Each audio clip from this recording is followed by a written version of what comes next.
First step is you do that. Second step is that. He's a professional talker. Today we're going to be speaking to some stroke patients. So amazing.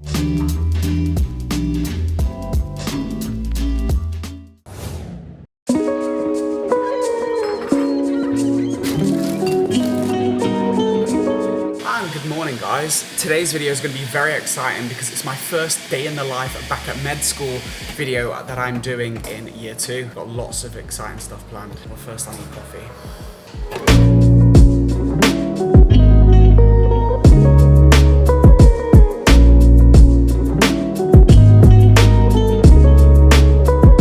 Now, one of the really great things about the hospital placements this year is we're actually doing the placement at the clinical hospital that we're placed in for our clinical years from years 3 to 5. And for me, that means that I'm doing my hospital placement in the centre of Manchester, only 5 minutes away from where I live. Now, since it is a hospital, I'm not going to be able to shoot the most content inside the premises, but I am here now and the placement starts in about 10 minutes, so I'm going to catch you after.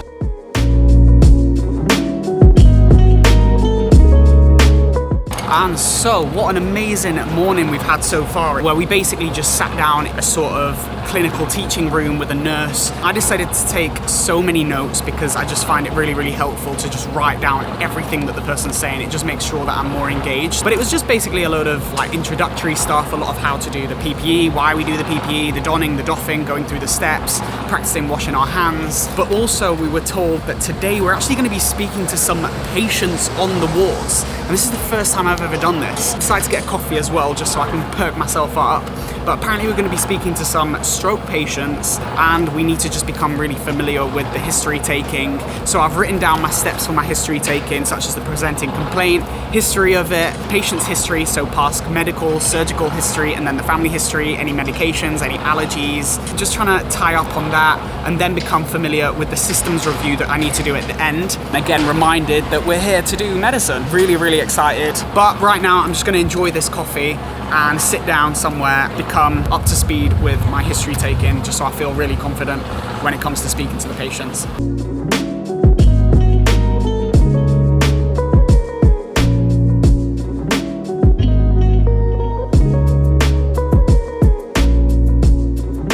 And that was absolutely amazing. Just finished speaking to 2 patients and then we had a session with a radiologist.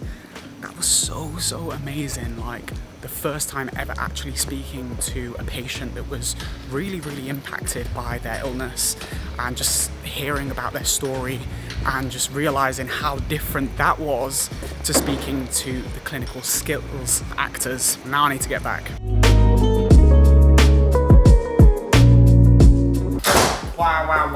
Wow. We're just basically taken to the stroke unit. There was an odd number of people in our group. There was 7 of us. Generally we get put in pairs and it resulted in one of us being on their own. And I put my hands up and I was like, look, I'm happy to go on my own. Putting yourself in these kind of difficult situations is so much more beneficial. It was a bit nerve-wracking beforehand, not knowing what to expect. I have been on wards plenty of times in the past just for like family, health reasons, just various other things. So I know what it's like to be on a ward, but then being the person that's about to consult someone. Yeah, the first person that I spoke to, I went up to them and asked politely, introduced myself. They were like, oh, not another medical student. I was like, wow, this is off to a good start.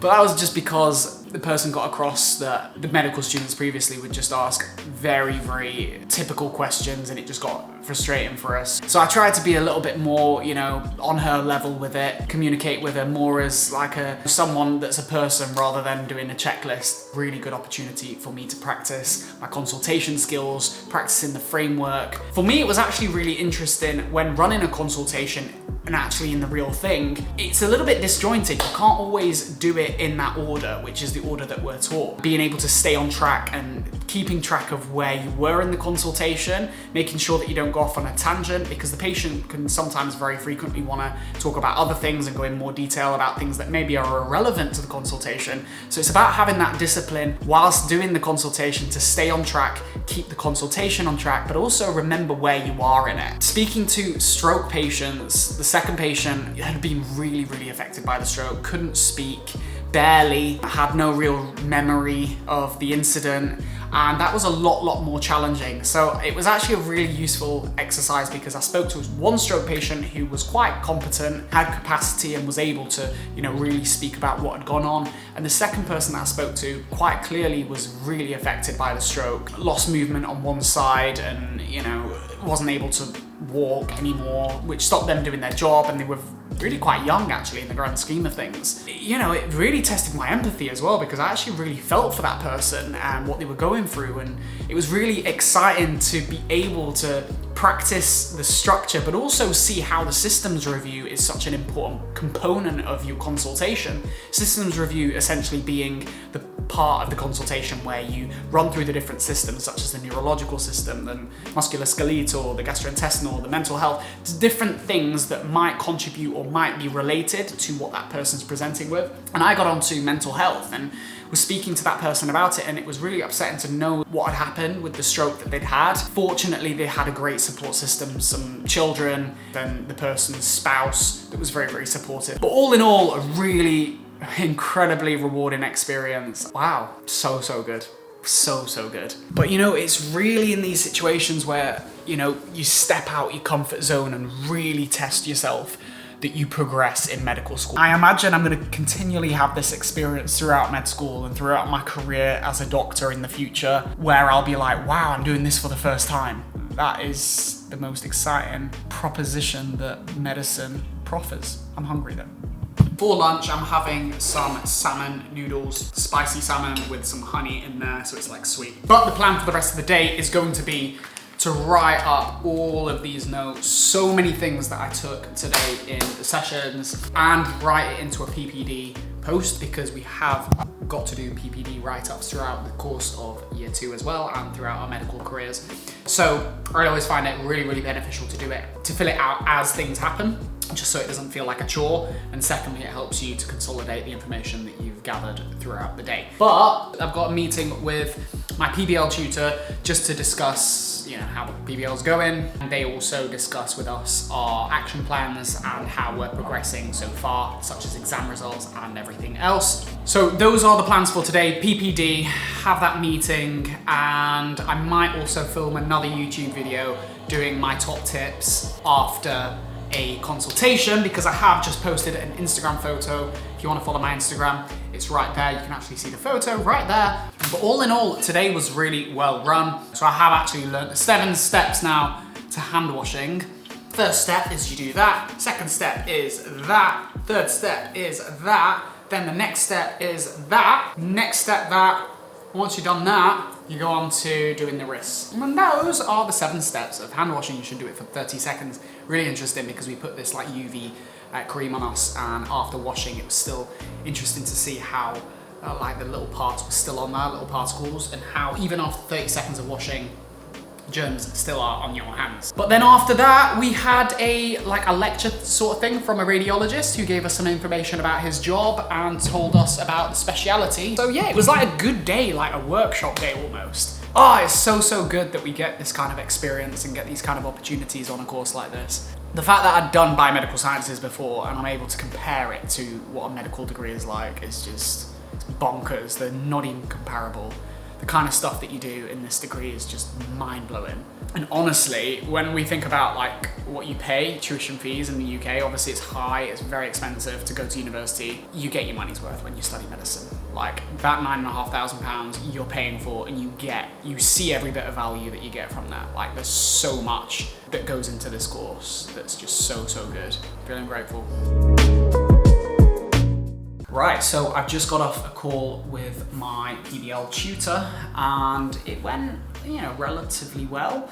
We were just discussing how PBL's been going with my group at the minute. The outcome has essentially been he would like me to contribute less. And that is because in these PBL sessions, I tend to prioritize my week's learning on the week's case on the most challenging topics. I think that's the best way of studying medicine. I think it's easy to just learn rote learning things such as, A, B, and C. There's 3 kinds of stigma, for example. Like you can just learn that anytime. So I don't prioritize my week's revision towards that. I tend to focus on the more challenging concepts, physiologies, pathophysiologies, and get my head around that, just because I think once you grasp those things, everything else can just make sense. And I tend to make sure that in these PBL sessions, I'll always give other people the opportunity to explain it first, and then I'll tend to, fill in the gaps, and in the process try and turn it into like an interactive lesson.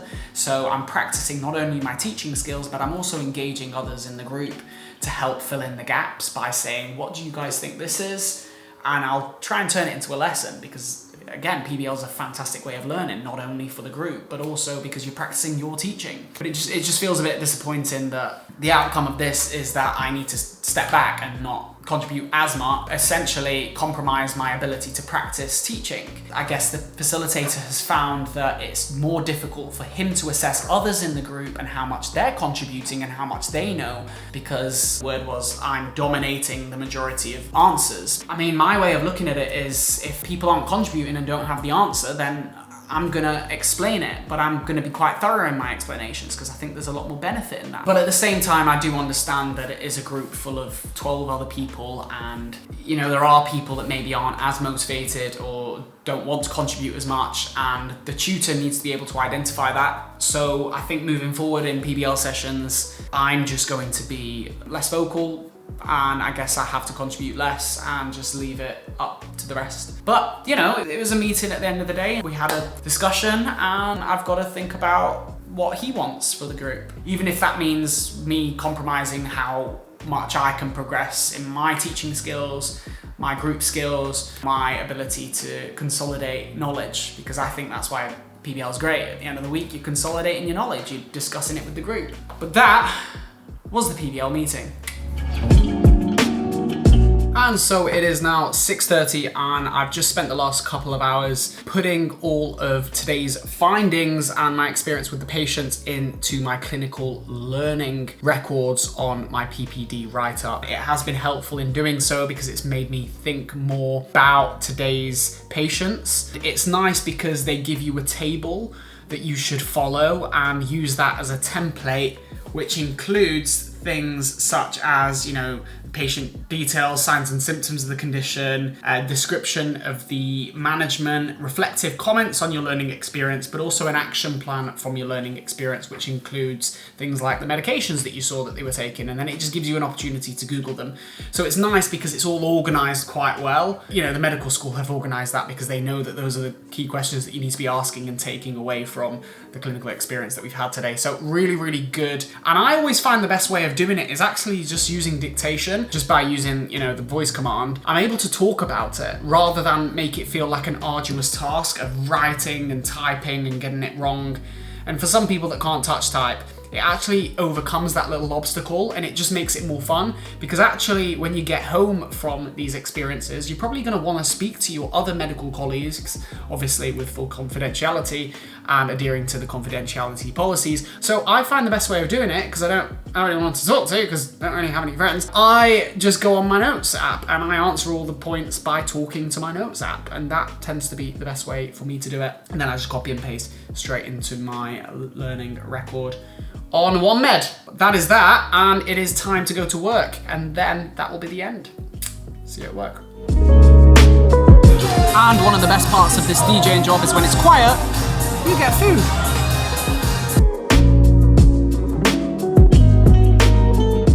Look who it is! Oh wait, is that a new lens? No, this is a different camera. I'm using my old camera, my other camera, because my main camera is for repair. Yeah, what happened to your camera? I dropped it. It fell on the floor, yeah, it smashed. So, Matthew, how was your day at work? Tiring as usual. Ooh, nothing new there then? Nothing new. Same old. What have you done today? Talked a lot. And how much work have you done? And that is why Matt works around the clock 24 hours a day, because while he's in work hours, he does the coffee machine. Sounds like a coffee machine, he just talks. How you doing, mate? How you been? Oh, yeah, not so bad. Honestly, I like talking to people about their past. what they're doing. Do you know what I mean? Well, it is 11 p.m. and we will now be here until 1 or 2. Oh, no. Because this is what happens on a regular basis when Matt comes home. He's a Matt. professional talker. Well, I do need to say bye-bye to you guys because I now need to talk to Matt for a few hours. And so that's where we're going to end today's video, aren't we? See ya. Bye-bye! If you enjoyed it, hit the like button and the subscribe button. I don't know what this mood is, but I'm in a good mood. DJing was great, and I'm in a good mood. The weekend's in 2 days. But that is where I'm ending this video. See you guys in the next one.